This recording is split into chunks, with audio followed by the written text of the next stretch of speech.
We're back with episode 2. How are you guys doing? I'm Mercy and I'm with my co-host, Patience. Hello. Today we would like to explore what makes a mama more than just a name. Now this episode is going to explore the deep essence of what motherhood really is. Is it because you gave birth to a child that makes you a mother? Or is it something a little bit more? So sit back, get your drink, whether that's a cup of tea, coffee, or whatever you like to drink, and let's discuss this deeper.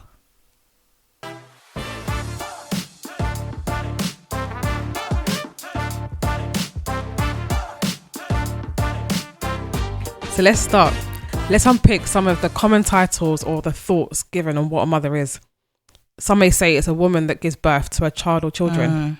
Someone that raises or nurtures. Someone that has a spiritual religious covering or aspect to it. A protector. Nurturer sometimes, some people might say. But actually, it's a bit beyond that. Because there are many routes to becoming a mum, to be fair. You can be a godmother, you can be a stepmother. That's right. And there's so many more. So it's important to, have that wider view of what really is a mother. Or mama, or mum, or mummy, whatever you like to call it. I mean, as a mother, listen to this, or you may not even be a mother just yet, but you've been given a title from your little one, be it mama, as my co-host said, a mother, a mummy, a godmother, or whatever beautiful title Child's given you.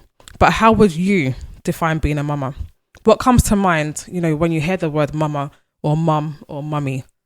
What would your younger self define a mama as? I'm just thinking back, the journey for when I became a mother. Yes, they can say probably when I had my first child, but actually it goes a bit further back than that. I would just remember being almost a second mum to my youngest sister. There's a bit of a gap in our age as she's the youngest. But there were some roles that, I had to take on, looking after her, helping my mum out, because obviously she was a working mother as well. So, you had the nappy changes, and I did not like that. Gosh, the bottle feeds and, all of it. So I think for me, that was probably when I became, in quote, or took on this motherly role. Even at school, like, I remember people saying that you're such a mother, I was like, what does that mean? And I guess even looking back at that, it just teaches me taught me to explore the word mother a bit further. Because what is it that they saw that they know that I have not given birth to a child, but they say that, oh, you're such a mother. Is it something to do with the way you act, the way you care, the sacrifice you might make or something, the love you show. And even right down to now, it helps me understand who I brand as a mother. I mean, I do have my biological mother. Shout out to her. She's doing an amazing job. But it goes a bit beyond that, shall I say. And what do you say? Like you, I mean, I would call my first, in quote, fake experience of being a mum in primary school, when you're playing mums and dads. I know you're laughing, but it's true. That's how we all started out. I mean, with our dollies or teddy bears, whatever you may call it, either at your mum and dad's house even, or at grand's house, in your little pushchair, pushing the baby around, acting like a mum. The dolly cannot speak back, but you're role playing with that doll, saying, oh, be quiet, don't cry, I'm coming back, I'm going to do this, that, the other. But that was when I think motherly instinct or the nurturing side of a mother came out. But the time that I guess the true experience where I felt like a mum was when my friend asked me to be a godmother to her daughter who wasn't even born yet. For me, the love I had for an unborn child that I didn't even know, didn't know who she was going to look like, didn't know anything about, was so strong. Like, I really started protecting the mum even before the baby was born. I don't play at all when it comes to my godchildren or even my friends' children. We know you. I just love children, and once my friends have children, I take them as my own, even though, again, I have my own biological children too. Like I said, the love that I had from unborn goddaughter was so real, and I feel like at that time I became a protector, became a nurturer. I prayed for the child, And that was my first, I guess, real experience of being a mum, in quotes. I'm just thinking when you said that, you know, taking it back to your experience with the whole pushchair and the doll. It's just interesting as a little child, I'm thinking that you take on a role of what you think a mother should be. So the question I kind of want to ask you is, what were you giving to the dolly at that time, if you remember? Was I given? Oh yeah, what did you show to prove to the dolly, in quote, that you were a mother? I think for me, I showed love. Right. Even though the doll looked nothing like me, the teddy bear looked nothing like me, but I showed love, I showed care, and I literally was hold on to that doll or that teddy bear as if to say that it could break like an egg.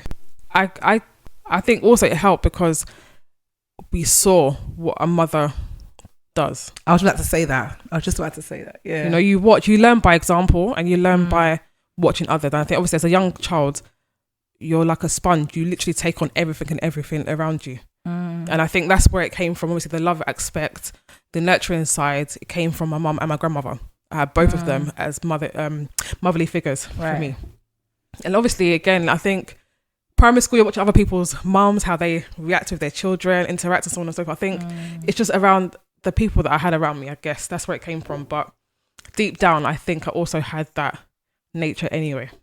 That's actually interesting. In one thing that you said about the environment shaping your definition of what a mother is. You mentioned your mom, you mentioned your grandma, you mentioned looking at other moms to sort of gain that definition of what a mother is. And it's just an interesting take. When you took that on, I was thinking, I wonder what I'm giving off in society then. Literally.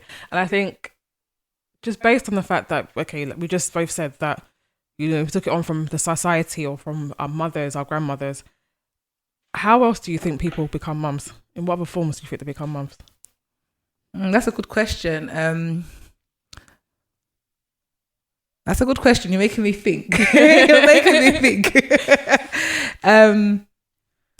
I mean, we've already said one of them being as a grandmother, as obviously biological mum. You're the one who's giving birth to a child. Right. But for me, I would say that there's different aspects, such as again, becoming a godmother.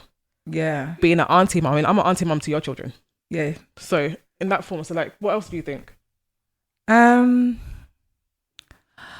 I think sometimes you can even come to a root, that motherhood route, by being a mentor. And people just want to learn off of you, gain experience from you. And then sometimes they just see that caring side. You build your relationship a bit beyond that. And then you see that caring side, that nurturing side of you. That's a route to being a mum as well. I think when you just want to generally look out for the well-being of that individual, you take on that motherly role. I mean, but obviously it kind of goes beyond that. When I'm saying look out for the well-being of the individual, you can be a father, you can be a mentor, different things, but I'm using it from the lens of a mother. I think that's just a route, one of the best. I mean, every mother wants the best for their child. Well, I hope so. 100%. Yeah. I mean, 100%. And I think you'll do anything and everything to ensure that that individual or child gets the best, shall I say. Yeah. Just going back to what you spoke about before, about when was your first encounter of being a mother. If you're actually going to reflect a bit deeper, there is a transition when you give birth to a child, beyond a doll, having a physical human being. There's a level of sacrifice that I think you look like you're about to make, that you're going to make. I think I remember giving birth to my son and thinking, oh my gosh, this child is mine. I have to look after you. And I'm willing to do everything and anything for you just to make sure that you're looked after. Yeah. I think we spoke about that before, about that level of sacrifice, but there's a new level when you actually have the baby in your hand. I don't know if you felt like that. Of course, because they say I'm an auntie. I don't mind not having children because I can always give a child back. At this point, you can't give. It's true. At this point, you can't give a child back. This child with you, and like you said, you'll do everything. You'll sacrifice everything you can to ensure that this child is protected at all costs, that you provide well, like you have the resources to look after this child. Right. So no, I definitely do understand where you're coming from. I can definitely relate to what you're saying. I'm going to throw it back to the audience and ask them a reflective question. My question to you is, what does being a mama mean to you? What does it look like to you? When did you first feel like a mama? Give yourself time, to really think about this question and search your heart on the matter as well. Biology doesn't just give you a title about, becoming a mum. It's about the sacrifices. It's the tears that have been wiped, the countless tears, in fact, that have been wiped. It's the sighs behind closed doors. But it's also about, what occurs behind those doors when a woman chooses love over comfort. Where she chooses presence, to be present over perfection, having every single corner of the house clean, spotless, make sure that there's no crease in their clothes, so on and so forth. Yeah. But it's also about resilience over retreat. If this episode resonates with you, feel free to subscribe, to like this episode, and also share it with other fellow mamas. Share it. And also, while you're at it, follow us at Mamas Moments of Growth on Instagram. Engage in our most recent posts and tell us who are the mamas who mothered you, even if it did not give birth to you. Tag them, honour them, celebrate them. Stay tuned for our next episode on Becoming You. Motherhood doesn't mean you have arrived. As you know, you continually grow and evolve into that role. That is our mantra here. So we want to talk about the ongoing process of growth, self-discovery, and the transformation that happens after you have a baby. You may feel like you have to have it all figured out, and the truth is that really you don't. So stay tuned and hear more from us on Becoming You. Next time, remember, the bloom is beautiful, but this journey is sacred. Bye for now.